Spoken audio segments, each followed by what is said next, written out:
bakit po mas maraming naging successful na network marketing na mga undergraduate compare sa mga professional?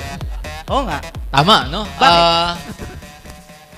Kung i-survey nyong mabuti, may katotohanan to. In fact, ginagamit kong line yan when I do my NDO.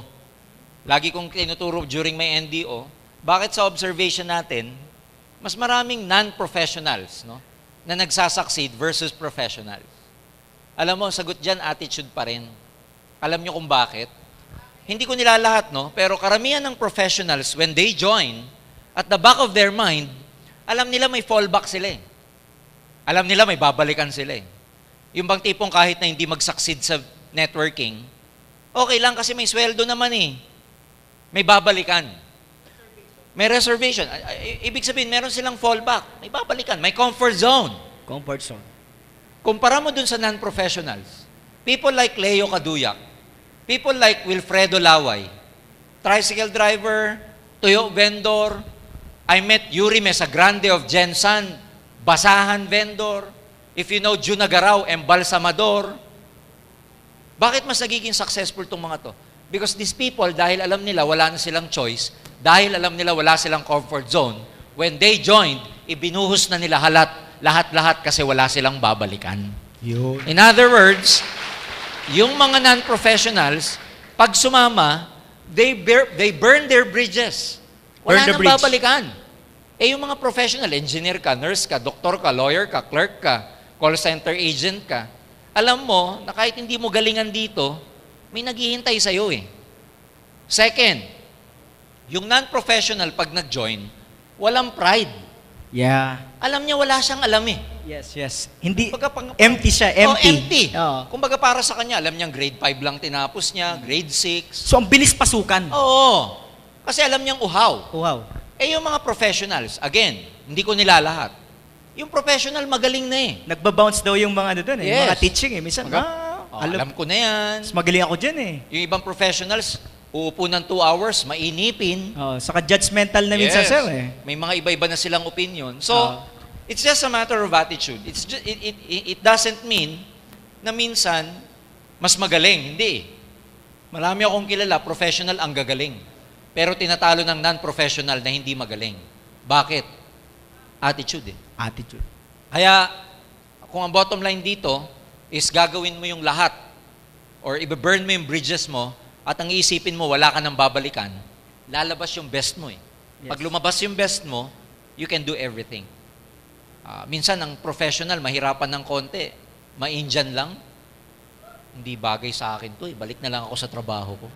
So, pwedeng ego pa rin yun. Ego pa rin. Pride pa rin. Sir, dagdagan ko lang sa professional, no? Kasi tingin ko, biktima lang din naman sila nung conditioning or mindsetting na ginawa ng mga university or ng parents nila, ng school na ito yung line mo, ito yung bagay sa'yo, dito ka magpo-prosper, Totoo. dito ka magiging successful. Hindi ka, yun din kasi ang mindsetting lang na nangyari sa past. Totoo yan. Yan yung tinatawag na, kasi ang human beings, Roy, as we know, we are social creatures ang tawag sa atin. Social creatures. Social Ibig sabihin ng creatures. social creatures, nakokondisyon ka ng environment mo. Nakokondisyon ka socially, culturally, tsaka nakokondisyon ka ng environment. So kung ang environment before is that, go to school, get good grades, and go look for a good job, we end up being trained to be professionals and look for a job. Yeah. Trabaho talaga hanapin mo. So doon ka Kasi naka-attune. pagka-train mo. Yun ang attune mo. Ngayon, ang problema doon, dahil lahat sa environment, especially sa Philippine settings, yan ang tinuturo ng karamihang tao sa mga anak nila. Yan yung kultura. Yan yung social conditioning kung tawagin. Nagkakaroon na nung tinatawag na herd mentality. Herd mentality. Oo, yung parang susunod ka na lang. Susunod ka na lang. Herd. Yung parang where the general herd goes, susunod ka na Sabay lang. ka. Ang problema ito, pag hindi ka sumunod dun sa karamihan na yun ang ginagawa at kumontra ka, Ang tingin sa'yo, out of place ka. yun. Ang tingin sa'yo, ikaw ang mali. So parang yung mga networker ngayon na pumapasok, Precisely. kaya ang tingin sa atin, Parang, ayun, baliw. Oo, parang out of the way ka. Pag Kasi ang way, dapat papunta dito, ikaw, sumuway ka. sumusuway ka. Kaya out of the way ka. So, yun ang reason ba't yung mga friend nila ngayon nagkakawalaan. Yes, totoo yan. Kasi nga, yung Oh. general herd, parang ganito yan. Kung manunod kayo sa Discovery Channel, yung mga wilder beast, yung mga parang mga buffalo na Yes, sila, sir. sabay-sabay. Sabay-sabay. Ang tawag doon, herd yun eh. Pero pag may isang hindi sumabay, pansin na pansin siya eh. Siya yung kakaiba. Kaya ikaw na nagne-networking, kakaiba ka sa lahat kasi karamihan magiging average ang buhay. Pero ikaw, mag-iiba ang buhay mo dito. Extraordinary. Correct. Di ba? Ganda, Herd. ganda. Oo.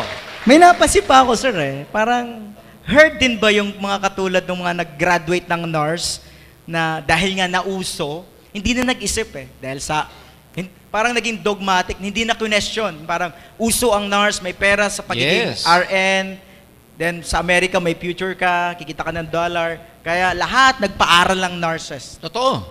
Huwag na tayong lumayo. Yun nangyayari ngayon na pag-OFW ng mga tao. Social conditioning din yun eh. Herd mentality din yun eh. Okay. Kasi, ang nakita natin sa environment, walang pera sa Pilipinas, nasa labas. Kaya karamihan ng tao, ang thinking, mag-OFW, mag-OFW. We are one of the largest exporters of manpower Manpower. in the whole world. Kasi nga, ang social conditioning, culturally speaking, ng Pilipino, walang pera dito. Abroad tayo, kung gusto mo magpagawa ng bahay, abroad. Gusto mo maging maganda buhay mo, Abroad. abroad. Puro abroad na lang. Buti na lang merong AIM Global. Yes, sir. Yung mentality na yon pwede na natin basagin kasi may pera talaga sa Pilipinas.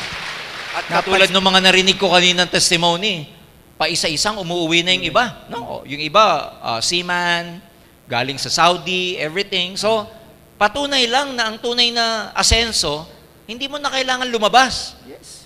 Na mentally conditioned ka lang na sa labas ang ang asenso. pera. Samantalang yung mga Chinese pumunta dito ng 60s or 70s or 50s pa. Yung mga 80s ata pumunta dito yung mga Bombay. Oo. Then Korean ngayon. Oo nga. So, sabi ko, kung wala pera sa Pilipinas, ba't itong mga businessman Yeah. nandito? Totoo yan. Tama, di ba? Kaya ano yan, beware of social conditioning. Kasi nung bata tayo, wala ka pang filtering mechanism para i-reject yung mga hindi magandang pumapasok eh. Correct. Pero ngayong adult ka na, pwede mo nang i-reject o i-accept kung ano yung mga sinasabi sa'yo. So, baga parang pagkain. Kung alam mong mga poison yung ano, wag mong Huwag mo na kainin. kainin. Kasi poison yan eh. Yes, Lason oo. eh. So, Kaya yung mga nga- sa utak, Roy, maganda yung ganitong training kasi, kumbaga dati, sa computer, parang mind natin, parang computer eh. oo. Na-installan ng kung ano nung mga software. Ang problema, may virus. Mhm. So, may virus karamihan ng program na pumasok dito. Eh, alam niyo naman sa computer. Kaya ang buhay, may virus din. Oo, kaya iba yung buhay, nakokorap, Corrupt. hindi nagpe-perform ng Maayos. maayos. Shaky. Diba? Lagging, ang tagal Laging. mag-process, Oo. nakakita na ng opportunity, ang tagal mag-isip. Sip. Nandiyan na nga eh. Kasi may may virus kotse na eh. nga eh. May kotse na Oo eh. Oh. Woo! Kasi Guys, na are you virus. having fun, guys?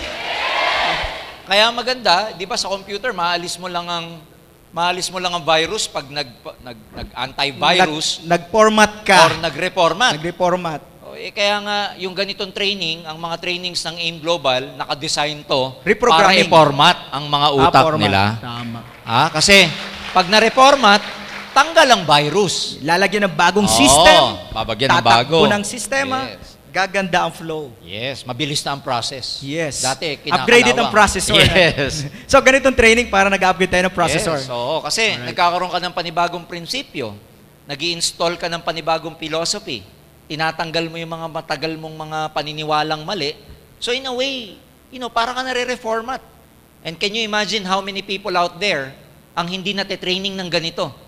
Alam mo, sa buhay, merong tinatawag na law of accident. Low accident. Accident. Accident. Okay. Sabi dun sa law of accident, 98% ng tao sa mundo, ang buhay nila, aksidente. Okay. Paano nasabing aksidente, Roy? Paliwanag mo, sir. Ano yan? Aksidente ang buhay mo, pag ang buhay mo, hindi mo na plano. Patay. Pag ang buhay mo, hindi yan yung inintend mong buhay. Pag sinabing hindi yan yung inintend, Pag ang buhay mo, hindi yan yung ginusto mo, pero yan ang buhay mo ngayon. Aksidente yan. Aksidente. Okay, tanong mo nga sa kapitbahay mo, aksidente ba buhay mo? Ngayon, ang masakit, Roy, pag aksidente buhay mo, hindi ikaw ang gumawa niyan. Sino? Well, hinayaan mo na yung environment mo, hinayaan mo ibang tao mag-dictate ng buhay mo. So iba ang nag-drive ng Yes. buhay nila. Yes. Kaya yung direction na gusto nila, Hindi nila nakuha. nakuha. Ngayon, ang maganda sa AIM Global dito, dahil you assume responsibility, you take charge of your life. Because in AIM Global, you direct your life. Then, hindi magiging aksidente ang buhay mo rito. Ang magiging buhay mo dito, kung ano talaga ang Gusto. ginusto mo. Tama. Ha? Kasi, nagiging direktor ka ng buhay mo eh. Tama eh. Kasi tayo yung grupo na lagi nagpaplano, more planning. Kaya nga, di ba, lagi kang pinatatawag ng mga apply nyo, meeting tayo, meeting. Bakit importante yung meeting? Dinidirect nyo buhay nyo eh. Kasi ayaw mo nang maging aksidente buhay mo. Ha? Tama. Kaya maraming tao sa labas, aksidente ang buhay. Sawa, para aksidente lang buhay. Aksidente pagkakaasawa. Tama. Minsan bata pa. Aksidente ang syuta. Yun. Pati syuta, Natutukan aksidente. ba? Oo. Natutukan. Di ba puro aksidente? Shotgun wedding. Oo. Aksidente. Pag tinanong mo, ba't yan ang trabaho mo? Di ko alam. Aksidente na Aksidente. naman. Na-heard. Puro aksidente. Ba't wala kang pera? Aksidente. Hindi ko alam. Aksidente pa rin. So pag sinabing accident, sir, worst talaga. Yes. Pag sabing aksidente buhay mo, it's a life that you never intended. Na ayaw mo siya. Yes. Pero nangyayari sa'yo. Okay. Yan tawag doon. Ganun naman ang aksidente, di ba? Pag na-aksidente ka ng sakyan, hindi mo naman ginusto yun eh. Pero ba't nangyari sa'yo? Something like that. Sa buhay, ganun din. Pag hindi ka masaya sa buhay mo, aksidente tawag. Sino Kaya pa ba mamaya- ang gustong ganon? Aksidente Oo. ang buhay. Sino pa? Kaya sabihin mo sa sweetheart mo, pag uwi mo mamaya, sweetheart, aksidente pala buhay natin. Pero sabihin mo sa kanya, huwag ka mag-alala. Matatapos na yung aksidente yan. Kasi nasa AIM Global na tayo. Kala ko, sir, matatapos na ang aksidente yung buhay natin. Bakit? Iiwanan na kita. Kakaiba yun, kakaiba. Pwede, di ba?